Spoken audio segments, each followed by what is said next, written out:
एक सवाल आता है, बहुत सारे लोग जो पता नहीं किस मन से कई पोस्ट शेयर करते हैं, कई चीज़ें शेयर करते हैं, उसमें गंगा की स्थिति को दिखाते हैं कि इतने लोग यहाँ पर स्नान कर रहे हैं, क्या यहाँ पर आचमन करना चाहिए, न जल को पीना चाहिए, क्या इसमें डुबकी लगाना चाहिए, ये पानी अपवित्र तो नहीं हो गया होगा। लेकिन यही तो खासियत है कि इतने ही पाप धोले लोगों के, लेकिन गंगा मैली नहीं होती। और ये मैं भावनात्मक रूप से या आध्यात्मिक ता के नज़रिए से नहीं बोल रहा हूँ, विज्ञान के दृष्टिकोण से इस बात को रखा जा रहा है और इस बात को चर्चा में लेकर आए हैं बहुत ही प्रतिष्ठित वैज्ञानिक, एक बड़ा जाना पहचाना चेहरा है डॉक्टर अजय सोनकर, जो पद्मश्री भी हैं। पद्मश्री डॉक्टर अजय सोनकर ने अपने शोध के दौरान इस चीज़ को पाया कि क्यों गंगा कभी मैली नहीं होती। आपको याद होगा 10 जनवरी को भारत एक्सप्रेस के कॉन्क्लेव, जो कि प्रयागराज में महाकुंभ की शुरुआत के पहले हमने किया था, तब भी हमने इस विषय पर चर्चा की थी और डॉक्टर सोनकर ने उस वक्त भी बताया था क्यों गंगा बिल्कुल अलग है। और आज जब वो चर्चा का विषय बने हुए हैं, उनके रिसर्च पेपर चर्चा का विषय बने हुए हैं, तो उनसे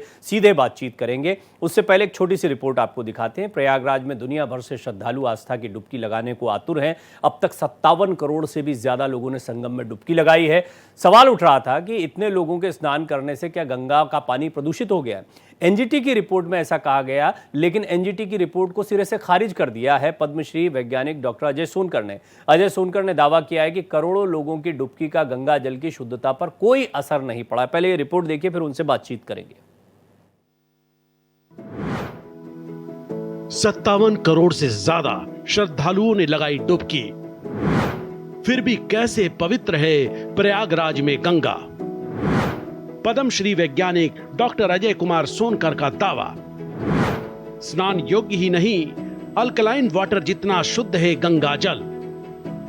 आज दुनिया में प्रयागराज महाकुंभ ने कई रिकॉर्ड स्थापित कर दिए हैं। अब तक 57 करोड़ से भी ज्यादा लोगों ने यहां गंगा में डुबकी लगाई है, जो पहले कभी नहीं हुआ। जाहिर सी बात है, इतनी बड़ी संख्या में श्रद्धालुओं की डुबकी से मां गंगा की शुद्धता पर भी सवाल खड़े हो रहे हैं।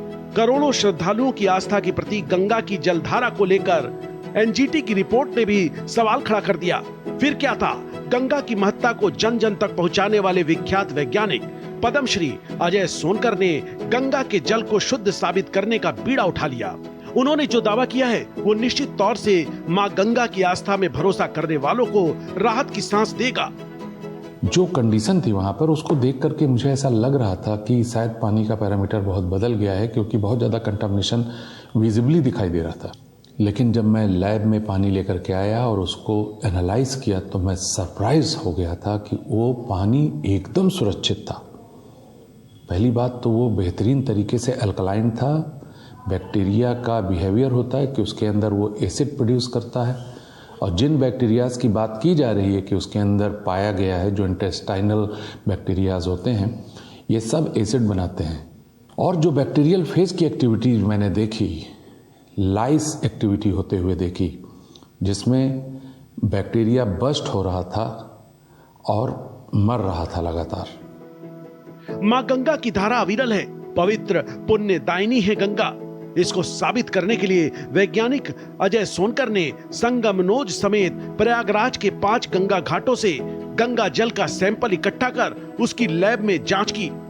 डॉक्टर सोनकर के शोध से साबित हुआ कि गंगा जल सबसे शुद्ध है। यहाँ नहाने से शरीर को किसी प्रकार का कोई नुकसान नहीं हो सकता है। प्रयोगशाला में इसकी शुद्धता की पूरी तरह से पुष्टि की गई। बैक्टीरियोफेज के कारण गंगा जल की अद्भुत स्वच्छता, क्षमता हर तरह से बरकरार है। पानी को एकदम क्रिस्टल क्लियर भी कर दे और उसके अंदर 1 करोड़ लोग आकर के डुबकी लगा दें तो पानी किसी योग्य नहीं रह जाएगा। जो लोग भी इस तरह की बातें कह रहे हैं, उस बैक्टीरियोफेज गंगा की जो सेल्फ क्लीनिंग एबिलिटी है उसके बारे में नहीं जानते वो, इसलिए वो इस तरह की बातें कर रहे हैं। मैंने 5 जगह से सैंपल लिए। जब ये बात आई, विजिबली दिख रहा था कि बहुत ही कंटामिनेटेड वाटर होगा, लेकिन जैसे ही मैंने उसको लैब में टेस्ट किया, मैं हतप्रभ रह गया। पानी की इतनी बेहतरीन क्वालिटी थी कि उसको अगर शरीर के अंदर पहुंचा दिया जाए तो कोई भी तरह का रोग उसके वजह से किसी भी मनुष्य को हो ही नहीं सकता। मनुष्य के लिए एकदम सुरक्षित पानी था वो। अभी भी मेरे पास सैंपल रखा हुआ है और किसी भी लेवल पर किसी भी व्यक्ति के द्वारा अगर वो देखना चाहे तो वो देख सकता है, एनालाइज कर सकता है, सारी चीज़ों को विटनेस कर सकता है मेरे लैब में। अजय कुमार ने अपनी शोध में पाया कि गंगा जल में 1100 प्रकार के बैक्टीरियोफेज मौजूद हैं जो किसी भी हानिकारक बैक्टीरिया को नष्ट कर देते हैं। यही वजह है कि गंगा जल में 57 करोड़ श्रद्धालुओं के स्नान करने के बाद भी उसका पानी दूषित नहीं हुआ।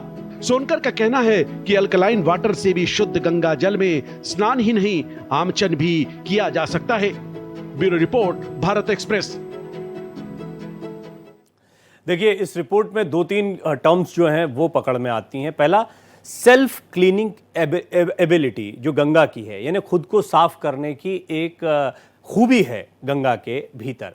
और दूसरा, वो लोग जो इस एबिलिटी को नहीं जानते, सेल्फ क्लीनिंग एबिलिटी को नहीं जानते गंगा की, वो विजिबल भी एक शब्द आया, क्योंकि जब आप देखते हैं तो आपको कई जगहों पर चप्पल जूते ही आपको तैरते दिखाई दे जाते हैं, बहुत सारे लोग डुबकी लगाते दिखाई देते हैं, कपड़े पहन कर नहा रहे हैं, तो फिर जहन में ये ख्याल आता है कि अब पानी गंदा होता जा रहा है। लेकिन पद्मश्री डॉक्टर अजय कुमार सोनकर ने जब इसके अलग अलग जगह से सैंपल लिए, किसी एक जगह से सैंपल नहीं लिए, जिसमें संगम नोज, जहां सबसे ज़्यादा लोग डुबकी लगाने के लिए जाते हैं, संगम नोज का किनारा सबसे ज़्यादा विख्यात है, इसलिए ज़्यादातर श्रद्धालुओं का मन होता है कि वहीं डुबकी लगाएं।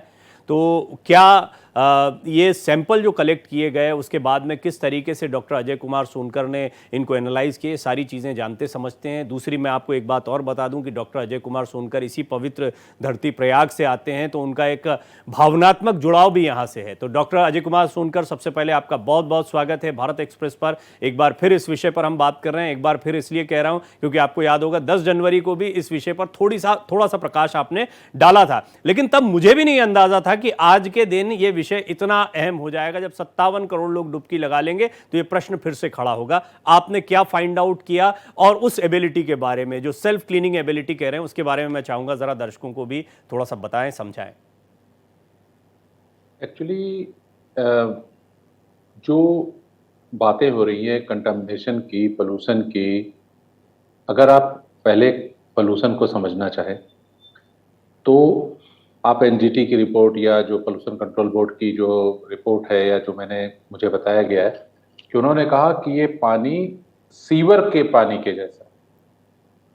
तो वास्तव में उन्होंने इसको सीवर का पानी क्यों कहा, उसकी वजह यह है कि गंगा में ये बात पॉपुलर है कि कई जगह पर सीवर का पानी उसमें ऐड होता है, नदी में नाले वगैरह आकर के मिलते हैं, इसलिए उन्होंने ये चीज़ बोल दिया। अब आप पोल्यूशन या कंटामिनेशन के बारे में आप सोचिए कि अगर ये आप प्रिज्यूम कर लें कि वहां पर कोई कंटामिनेशन नहीं है, हम जो है कोई भी सीवर आकर के नहीं मिलती, कोई नाला नहीं मिलता, और पानी एकदम क्रिस्टल क्लियर है और एकदम स्वच्छ है, प्रिज्यूम कर लीजिए। तो इस क्रिस्टल क्लियर पानी में अगर आप 1 करोड़ लोगों को उतार देंगे तो आप सोच लीजिए कि वो पानी एक गटर के पानी से भी ज़्यादा पोल्यूटेड हो जाएगा, क्योंकि हर इंसान एक पोल्यूटेंट है, वो जो एक कंटामिनेंट है, और जा करके वो प्रदूषण फैलाता है जो है पानी के अंदर, उसके शरीर से ही तो उसके अंदर कंटामिनेशन हो रहा है, पहली बात। दूसरी बात, गंगा के अंदर बैक्टीरिया जो फेज पाए जाते हैं उसकी 1100 प्रजातियां उसके अंदर हैं जो किसी और नदी में नहीं है, और जो पर्टिकुलर बैक्टीरिया की बात की गई है रिपोर्ट में एनजीटी के, वो हैं कैलिफॉर्म और फीकल कैलिफॉर्म। ये वो बैक्टीरियाज हैं जो इंटेस्टाइन में या किसी एनिमल या ह्यूमन के वेस्ट में मिलती है। इसको मारने के लिए कम से कम 4 प्रजातियां बैक्टीरियोफेज में की हैं जो गंगा में मौजूद है। एक का नाम है लैम्डा बैक्टीरियोफेज, एक T4, एक MS2 हम बोलते हैं उसको, और एक PDX। 4 प्रजातियां हैं इस बैक्टीरिया को किल करने के लिए। तो अब अगर आपने जो पर्टिकुलर स्पेसिफाई कर दिया कि ये बैक्टीरिया अवेलेबल है, तो ये बैक्टीरिया एग्जिस्ट ही नहीं कर सकती इन चारों बैक्टीरियोफेज के सामने। जब मैंने फिजिकली पानी को देखा तो मैं भी घबरा गया था कि पानी बहुत खराब कंडीशन में है, लेकिन जब मैं लैब में लेकर के आया तो मैंने जब सबसे पहला टेस्ट किया तो उसकी अल्कलाइनिटी चेक की। बैक्टीरिया का बिहेवियर होता है, खासकर ये जो कैलिफॉर्म और जो फीकल कैलिफॉर्म की बात की गई है, ये एसिड प्रोड्यूस करते हैं। 2 तरह का एसिड प्रोड्यूस करते हैं पानी में, लैक्टिक एसिड और ऑर्गेनिक एसिड। तो इसकी वजह से पानी एसिडिक हो जाता है। लेकिन जैसे ही मैंने उसको टेस्ट किया तो 8.6 जो उसकी अल्कलिनिटी थी, मैं दंग रह गया कि मैं सोच रहा था कि पानी हाईली एसिडिक होगा। उसके बाद मैंने कहा कि इसमें बैक्टीरिया का प्रभाव हुआ ही नहीं, तो ये कहाँ गए सारे बैक्टीरिया। तब मैंने उसको अपने फेस कंट्रास्ट माइक्रोस्कोप के नीचे देखा, तो मैंने उसके अंदर लाइस एक्टिविटीज होते हुए देखी कि किस तरीके से बैक्टीरियोफेज ने उसके अंदर मौजूद बैक्टीरिया के अंदर अपने डीएनए को इन्फेक्ट कर दिया था, और 99% बैक्टीरिया तो मरे हुए थे, और बाकी जो बचे हुए थे वो भी लाइस कंडीशन की ओर बढ़ रहे थे। लाइस कंडीशन का मतलब होता है कि जब एक्चुअली होता क्या है कि ये जो बैक्टीरियोफेज है, ये एक तरह का वायरस है जो बैक्टीरिया से करीब 50 गुना छोटा होता है, और ये जा करके उसके शरीर में बैठ जाता है और अपना डबल स्ट्रैंडेड डीएनए उसके बॉडी में, उसके साइटोप्लाज्म में इंजेक्ट कर देता है।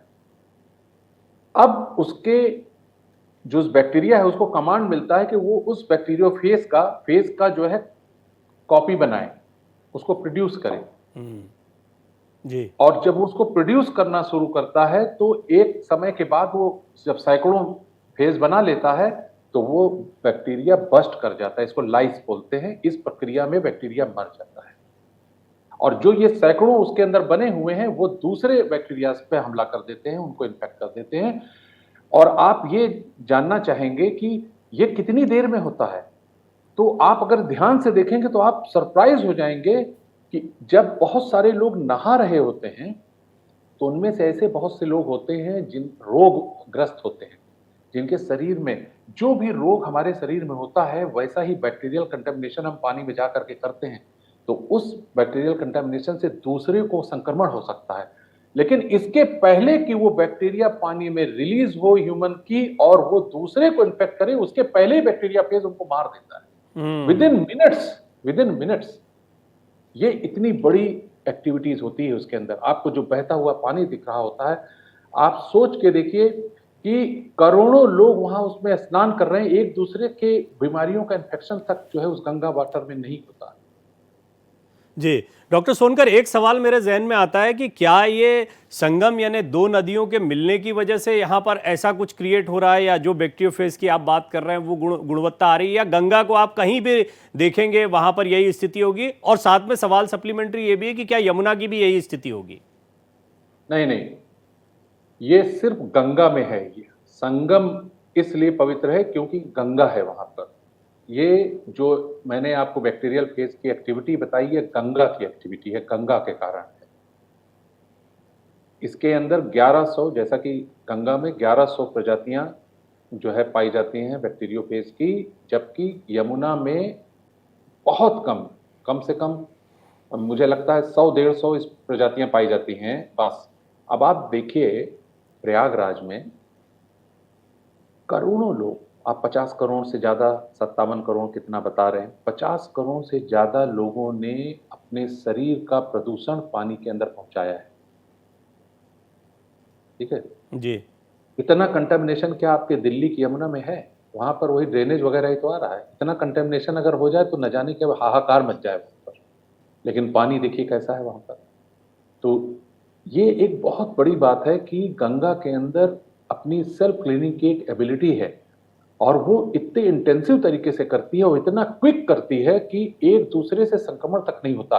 आप देखिए नवंबर में आप अगर चेक करेंगे तो आप पाएंगे कि पहले पॉल्यूशन कंट्रोल बोर्ड ने 9 नवंबर को यह रिपोर्ट जारी किया था कि पानी सीवर के जैसा है, आचमन के योग्य नहीं है, स्नान के योग्य नहीं। 9 नवंबर को आप सर्च करेंगे तो मिल जाएगा। तभी मैंने ट्रिगर किया कि मैं अब इस पानी को एनालाइज करूंगा, क्योंकि मैं चिंतित हुआ कि अगर करोड़ों लोग आकर के स्नान करेंगे तो ये कहीं कोई महामारी का रूप ना ले ले। तो जब मैंने टेस्ट किया तो मुझको इस तरह के कोई कंटामिनेंट्स उसके अंदर मिले ही नहीं जिसको मैं कह सकूं कि ये किसी भी ह्यूमन के लिए अनसेफ है। तो ये बातें चलती रही, और जब जब मुझे खबर मिलती थी कि आज 2 करोड़ लोग स्नान करेंगे, 1.5 करोड़ लोग स्नान करेंगे, इतने लोग स्नान करेंगे, मैं वहां पर पानी सैंपल लेने के लिए पहुंच जाता था। कि मैं देखूं कि वो पानी कब में क्या बदलाव होते हैं और किस तरीके से गंगा उन कंटामिनेशंस को काउंटर करती है। जी। तो उसकी एबिलिटी को देखकर मैं हतप्रभ हालांकि था आप कि इसकी मुझे एबिलिटी कभी के भी बारे ऐसा में नहीं पहले लगा। से जानते थे आपने, क्योंकि इसके बारे में पहले भी चर्चा की थी और बाद में आपने कहा कि आप भी हतप्रभ रह गए, क्योंकि इतने लोगों की डुबकी लगाने के बावजूद भी उसका वो गुण जो है आपकी बात की पुष्टि कर रहा था, जो आपने पहले भी कही थी कि गंगा की ये क्वालिटी है सेल्फ क्लीनिंग की। यहाँ लैब में ये तय हो चुका है कि पाप धोकर भी मैली नहीं होती गंगा। अब इसको आप ऐसे समझिए व्यवहारिक पहलू को कि 57 करोड़ लोगों ने डुबकी लगाई है।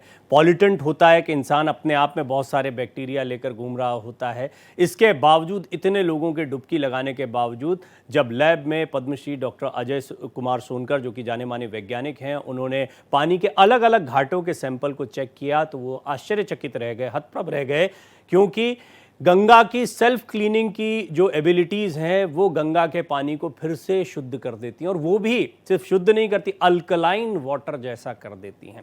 इसके बाद में कई लोगों ने तस्वीरें, वीडियोस जारी करी कि देखिए इतनी गंदी गंगा में लोग आचमन कर रहे हैं। तो यही मेरा एक सवाल है आपसे डॉक्टर सोनकर की, जो आचमन कर रहे हैं या पानी को पीते हैं यहाँ पर लोग, ये कितना सेफ है? देखिए, आपका जो सवाल है कि पानी के पीना कितना सेफ है, तो मैं इसके लिए आपसे ये कहना चाहता हूं कि पानी पीने का मतलब क्या है। आपका सवाल एक वैज्ञानिक से ये है कि क्या ये पानी शरीर में पहुंच जाए तो सुरक्षित है। मेरे ख्याल से आप ये पूछना चाहते हैं। जी जी। मेरे ख्याल से ये और सवाल होना चाहिए आचमन कि आचमन अगर जब ये लोग पानी करते हैं, आपके शरीर के अंदर ले जाने के लायक है या नहीं। जी जी। इसका जवाब ये है कि ऑलरेडी जो भी गंगा में स्नान कर रहे हैं, जो भी डिप कर रहे हैं, उनके शरीर में ये पानी ऑलरेडी पहुंच रहा है। ये संभव ही नहीं कि कोई स्नान कर ले उसके शरीर में ये पानी ना पहुंचे। आप डुबकी लगा करके गले को बाहर रखिए और शरीर में लेके चले जाइए, तब भी वो आपके शरीर के अंदर पानी पहुंच गया। अगर वो खतरनाक है तब भी आप उसके खतरे से बच नहीं सकते, पहली बात। तो ऑलरेडी 57 करोड़ ने इस पानी को अपने शरीर में ले करके ये साबित किया है कि ये उसके शरीर के लिए सुरक्षित है। अगर ये कंटामिनेटेड इस लेवल तक होता कि ह्यूमन को हार्म कर सकता था, तो आप ये सोच लीजिए कि पूरी दुनिया में इस समय हाहाकार मचा हुआ होता। कोई भी अस्पताल में पैर रखने की जगह ना होती। करोड़ों लोगों ने वहां पर स्नान किया है। लाखों लोगों भी अगर उसके अंदर इन्फेक्ट हो जाते तो स्थिति संभालने लायक नहीं थी। कोई भी इस्टेब्लिशमेंट, कोई भी सरकार इसको ना छुपा सकती थी, ना इसको संभाल सकती थी। ये गंगा का पानी है जिसमें आप सोचिए, जब करोड़ों लोगों ने नहाया तो उसमें न जाने कितने ऐसे लोग थे जो बीमार रहे होंगे, गंभीर रूप से बीमार रहे होंगे, उनकी इम्यूनिटी वीक रहे होगी। उनको तक किसी तरह का कोई इस तरह की खबर नहीं आई आज तक कि कोई ये कहे कि मैंने गंगा स्नान किया और मेरे को इन्फेक्शन हो गया मेरे शरीर में। और इन्फेक्शन ऐसी चीज नहीं होती कि वो क्रोनिक कंडीशन है, वो 6 महीने बाद। जैसे ही आपको वाटर बॉर्न डिसीज होती है, आपका पेट खराब हो जाता है, आपको वोमिटिंग होने लगती है, आपका डायरिया हो जाता है, आपके शरीर में इचिंग होना शुरू हो जाती है, तुरंत पता चलता है। तो इसलिए आज तक मैंने किसी को, और मैं कहता हूं जो भी वहां स्नान कर रहे हैं, मैं हर कोई जो सुन रहा है, मैं उससे कहना चाहता हूं, उससे मैं जानना चाहता हूं कि जब उसने डुबकी लगाई तो उसने क्या महसूस किया। मैं चैलेंज करता हूं कि जिसने भी डुबकी लगाई उसने ये जरूर कहा कि आनंद आ गया। वजह क्या है कि जो गंगा की पानी की एल्कलिनिटी है, जो उसकी स्पेसिफिसिटी है पानी की, हम भी 70-75% जल ही हैं।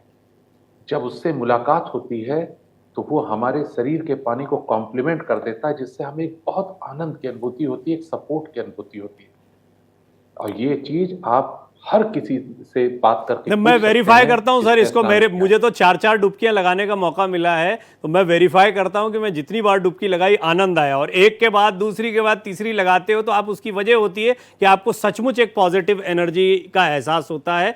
मैं सोच रहा था ये मनोवैज्ञानिक भी हो सकता है, लेकिन अभी आपने इसका एक वैज्ञानिक पहलू भी बता दिया कि कैसे शरीर के लिए भी ये पानी एक दवा की तरह काम कर रहा है, रोग की तरह नहीं। अच्छा, एक सवाल और, क्योंकि ये कई दर्शक देखेंगे इसको, इस पे कमेंट करेंगे, सवाल भी पूछेंगे कि फिर अगर गंगा में सेल्फ क्लीनिंग एबिलिटी है तो ये कानपुर वगैरह और कई जगहों की जो तस्वीरें हम देखते हैं, इसका क्या मसला है? देखिए, आप ये समझ लीजिए कि आप अगर गंगा के उद्गम से आप उसको एनालाइज करना शुरू करें। मैंने हरिद्वार के 200 किलोमीटर पीछे तक इसको चेक किया।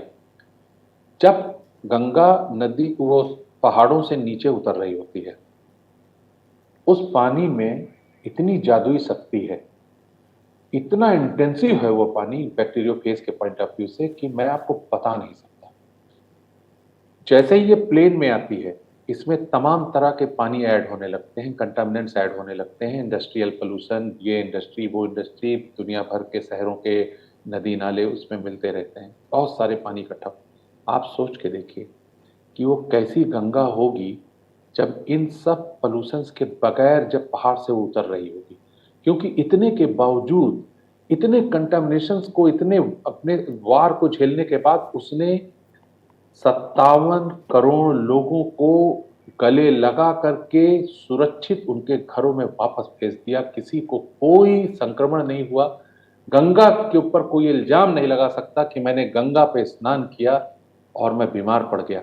लोग जो अद्भुत। बातें कर रहे हैं, जो दुष्प्रचार कर रहे हैं, इसका दुष्परिणाम आपने ये मेरी बड़ा नजर में ये इंपॉर्टेंट है पॉइंट कि बोला, आपने दुष्प्रचार कर रहे हैं। और इस पर प्रयागराज महासंगम में गंगा नदी के पानी की रिपोर्ट पर मुरारजी बापू जो हैं वो भी नाराज हो गए। उन्होंने कहा कि जब प्रयागराज महासंगम में गंगा स्नान चल रहा है तो रिपोर्ट की कोई जरूरत नहीं है। उन्होंने ये भी कहा कि इस तरह की रिपोर्ट्स जो है वो उनको नाराज कर गई एक तरीके से। गुजरात के कच्छ में उन्होंने ये बयान दिया है और उन्होंने क्या कुछ कहा वो जरा दर्शकों को सुनवा देते हैं। ગંગામાં એવું શું કે માં નાયેથી પાપ થાય? આવો પ્રશ્ન કોઈ દી કોઈ નથી કરતા જે ગંગામાં નાય. અત્યારે જે રિપોર્ટ આપ્યો ને આપવાની અત્યારે જરૂર નહોતી. આજ હવા મહિને આ રિપોર્ટ તમારે આપવાની કાંઈ જરૂર નહોતી કે ગંગાનું પાણી નાવા યોગ્ય નથી. એમાં કેટલાય બુદ્ધ પુરુષોએ ડૂબકી મારી છે, એને તમને શું ખબર પડે કે નાવા જોગ? તમારા તો યંત્રો જવાબ આપે છે. કોઈના મંત્રો એમાં પ્રવેશ્યા હશે, એનું શું હશે? લાખો કરોડો લોકોના શ્રદ્ધાનો આ વિષય છે. કાલે મેં અખબારમાં વાંચ્યું કે એવો રિપોર્ટ આવ્યો છે. મારે એમ તો આપણે વિરોધ શું કરીએ, પણ આપણે વિનય તો કરીએ. અત્યારે આ સમયે આ આપવાની કોઈ જરૂર નથી, અને તમે આપો તો કોણ ध्यान देશે? तो डॉक्टर सोनकर, मुरारी बापू कह रहे हैं वो लोग कभी सवाल नहीं उठाते जिन्होंने डुबकी लगाई है। उन्हें कोई, बिल्कुल एग्जैक्टली आपने जो बात कही कि उन्हें कभी कोई दिक्कत नहीं हुई जो डुबकी लगा रहे हैं, वो आनंद का अनुभव कर रहे हैं और ये दुष्प्रचार करने वाले रिपोर्ट डाल रहे हैं। इस पर मैं चाहूंगा चलते चलते अपनी टिप्पणी आप जरूर दें। देखिए, इसमें क्या है कि जो लोग भी बातें कर रहे हैं उनको, और जो सुन रहे हैं उनको अपने कॉमन सेंस का, एक लॉजिक का इस्तेमाल करना चाहिए कि ये रिपोर्ट लोगों की जानकारी अगर नहीं है तो वो सर्च करें। नवंबर में ही ये रिपोर्ट ऑलरेडी जो है पोल्यूशन कंट्रोल बोर्ड ने दी थी कि पानी आचमन के योग्य नहीं है। अब इस समय पोल्यूशन कंट्रोल बोर्ड को जवाब देना चाहिए कि ऐसा कंटामिनेटेड रोगमय पानी में 57 करोड़ लोगों ने स्नान कर लिया, किसी को कोई रोग नहीं हुआ। इस समय जब लोग चरम पर है, लोग आ करके उसमें डुबकी लगा रहे हैं, एक भी केस मैंने नहीं सुना कि कोई भी, जो इवन कुंभ स्थल में जो अस्पताल है वहां पर भी कोई एक केस ऐसा नहीं है जो ये कहे कि नहाने के संक्रमण की वजह से ये वहां पर भर्ती हुआ है।